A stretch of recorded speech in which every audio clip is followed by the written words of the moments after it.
Hi friends, I'm glad you could join me. I'm Jules. Today I'll be painting a scene from a location close to my house, Red Rocks Park. It's a beautiful spot in the foothills located between Denver and the Rocky Mountains. I'll be using acrylic paints on a 10 by 10 canvas. Let's get started. My painting today will have a beautiful warm sunset. I'm going to start with a little white paint so that my sky gets slightly lighter as it gets closer to the horizon. Now I'll add just a touch of yellow. Now I'm going to take a little bit of ochre to warm that up.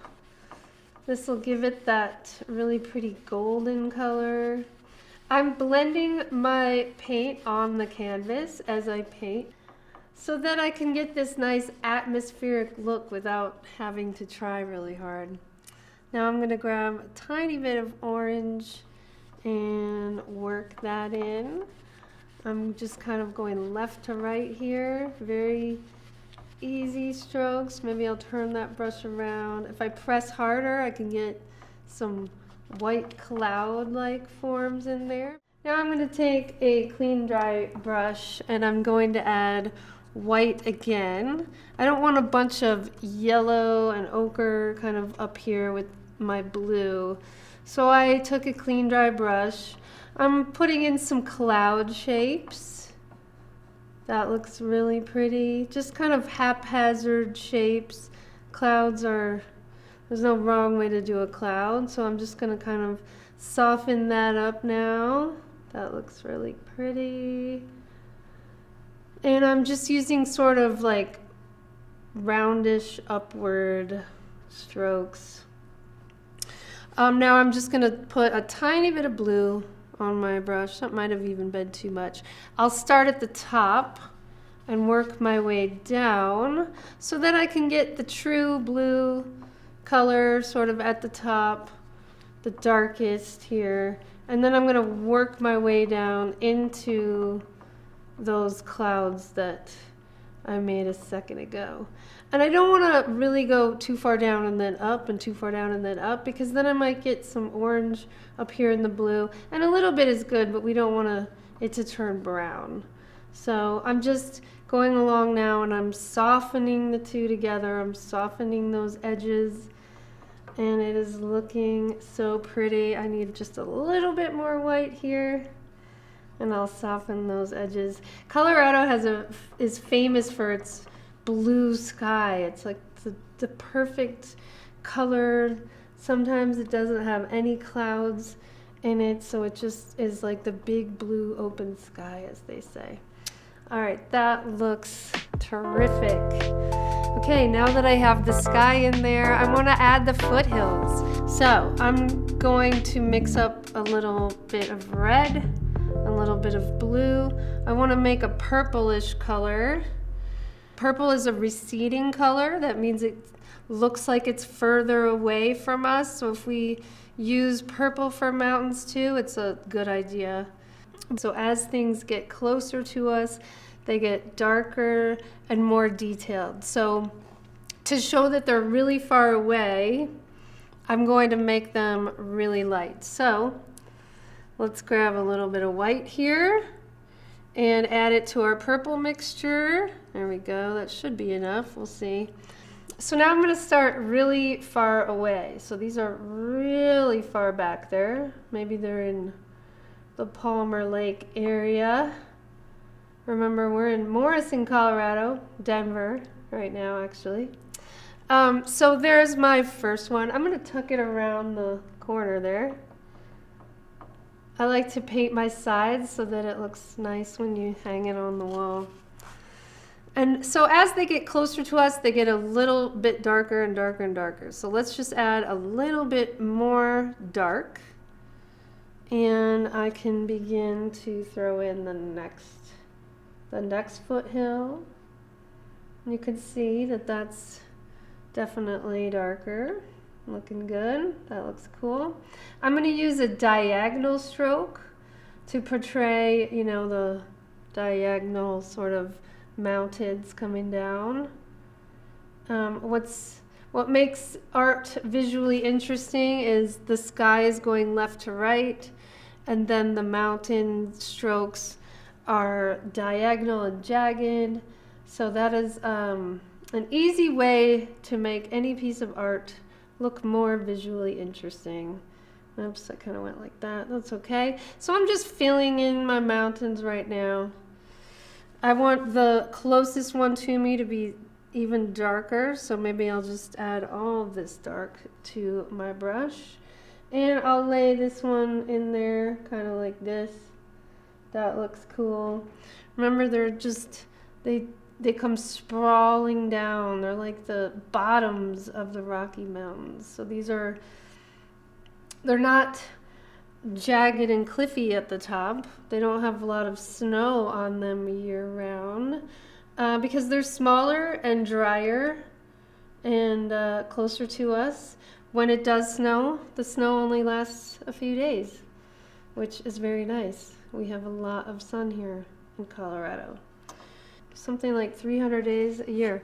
That looks cool. Now I want to add some highlights and some lowlights to the foothills so they look a little bit more realistic. And I want to make a highlight color. So remember, in the sky we used ochre, we used orange, we used a little yellow, and we used some white. So let's get those colors together.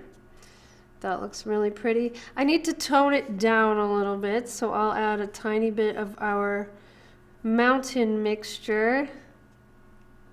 And now I'll just sort of add, maybe I need a little bit more orange. Now I'm just going to add the highlights to the mountains. I know I want it kind of light up there. That looks cool. And maybe this one kind of comes this way. That's kind of neat. But I also maybe want my strokes to be going sideways and diagonal. That looks cool. I can put a little bit of dark on my brush and kind of blend these two together to make it look a little bit more seamless. You know. Whoa, I got some blue on there. That's okay. That's kind of neat. All right. And now I just have to take a little bit of this and kind of rework that top line there. That's cool. And let's add a little bit to this side. I know my sun is setting in the west. We're looking south in this view towards Colorado Springs, but my view is kind of headed to, or the sun is setting in the west. So I want the sun highlights to kind of come from this side. So in order to accentuate that, I can just sort of put a little bit more in there. How about that? Okay, and then I don't want to forget this one back here. It's really light, but it deserves a little highlight too. There we go. That looks awesome. Okay, now that the foothills are done, we will move on to the prairie. And the prairie is otherwise known as the Great Plains. So they're rugged, rolling hills, and they're kind of golden green in color. So I'm gonna grab a little bit of green, put it over here, a little bit of gold, and put that over there. Maybe a little bit of yellow too. And I don't want too much green, just a little bit, so I'm kind of keeping that green over there and just sort of bringing it in as I feel like I need it. And these Great Plains here, this prairie, is like a very swooping hill. So it comes kind of swooping in and swooping down. And it looks like I kind of missed a little bit, but that's no problem at all. I can just sort of add a swooping hill back there. So that one's kind of maybe off in the distance more. There we go. I'll add that highlight to that later. But But let's kind of keep going with this one. There we go. So this is the prairie land, and this is where our elk and our deer live.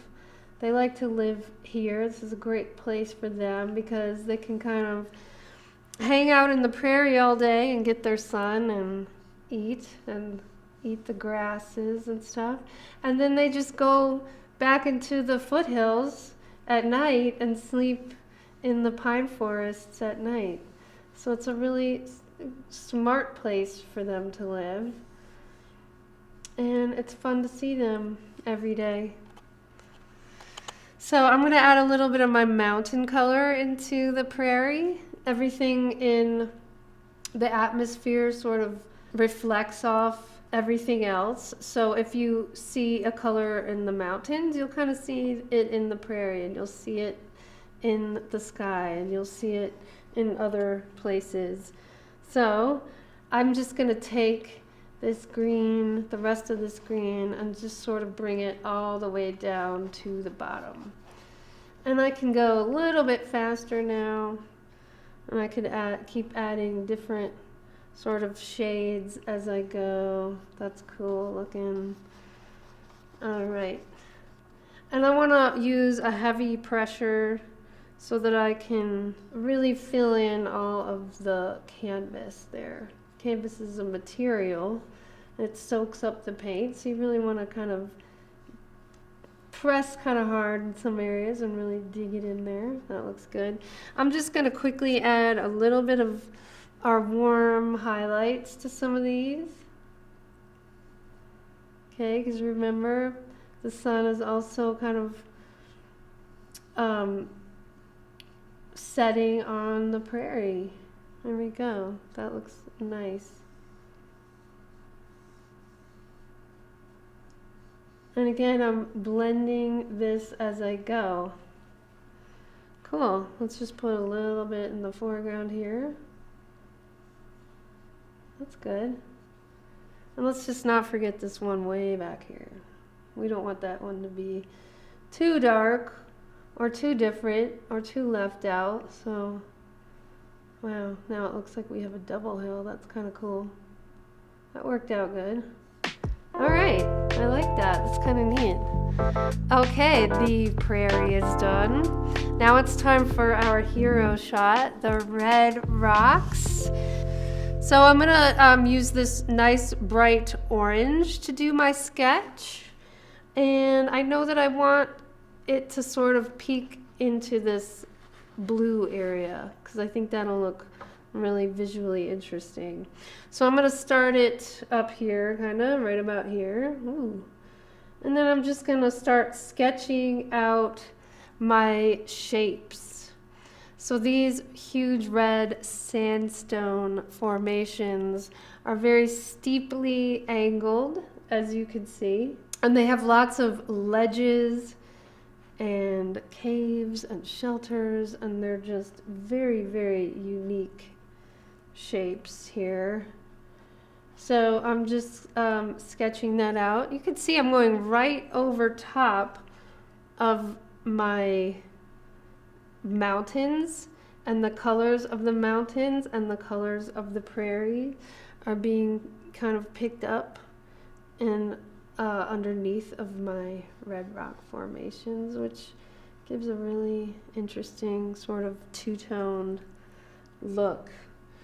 All right, so underneath these flat parts where you could stand, if they let you climb on them, which they don't, these are like the ledges, and then underneath of them are these like shaded caves and little shelters. Maybe I want like a nice big rock in this area. Maybe it kind of comes down like that. And I will make one more kind of flat area here. These are like a stack of pancakes almost, if you were to push them up on one end like this. Or if the mountains came in and pushed them in and it made a very steep angle. All right, so there is the sketch. Now I'm going to just fill that in, and I'm going to fill it in with my base color, because my base color is this orange. The red rocks are orange because their consistency is high in iron, and so the iron kind of rusted with the water over time, and it made this rusty, cool orange color that we see. So I'm just going to quickly kind of fill those areas in. I'm using horizontal strokes now to show that these are flat surfaces. These strokes go flat, horizontal, whoops, and then these go vertical. I'll fix that in a minute. Every painting deserves a little happy accident. And there's one that'll easily be fixed. I could just throw a bush or a plant over that at the end. All right, so that was the base color. And in order to make anything look three-dimensional, you need a highlight and a low light. So I think I'll start with the low lights here. I don't need to wash my brush. I'll just grab this dark brown, and I will start adding in my low light here. Ooh, that's coming in really thick, but I can soften that up in just a minute. After I lay all this in, I can kind of finesse that a bit. So here's all my shadow areas. The shadow areas are cool because there's lots of little caves and hideouts in them. Not that people get to go up there, but the animals, I'm sure, kind of hide out in these little caves. That looks cool. Maybe I have a shadow kind of around this one, like that. And I definitely am going to see some these are like the underhangs. These downward facing angled areas are the underhangs there. And once again, I'm going up and down. I'm going vertically with my strokes. And maybe this part of the rock is sort of this medium brown that I'll start to introduce. So it kind of sits in the front there, and I'll wrap that around the edge. There we go. That looks cool. I'm not going to worry too much about down there, because I know that I have some trees in the foreground. I'm going to take some of this lighter brown here and just add a little bit of detail to this area. So these are just longer strokes, just kind of here and there, just to show the way that these rocks are kind of formed. Okay, now let's put in the highlights. I need to wash my brush really fast. There we go. And I will add some of the highlights. So I know that I want my highlights to be where the sun would be coming in and hitting those.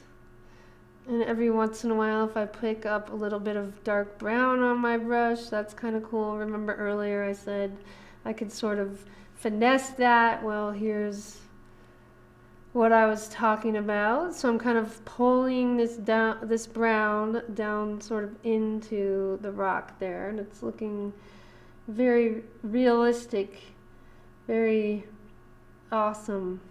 These deep grooves and gaps were formed from when the mountains pushed the rock so hard, the rocks cracked and gave us these deep grooves. And inside of these grooves are like little planters or little flower pots.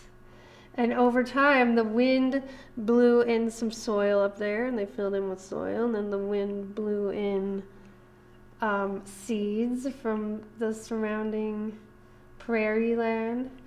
And then like just like little flower pots, plants were able to grow inside on top of the rocks.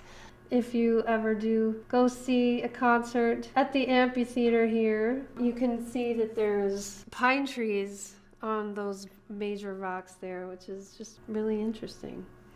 Okay, so I'm still kind of working on my highlights. And I'm sort of putting them in. And I'm using a very, very light pressure because it's almost like I'm frosting a cake.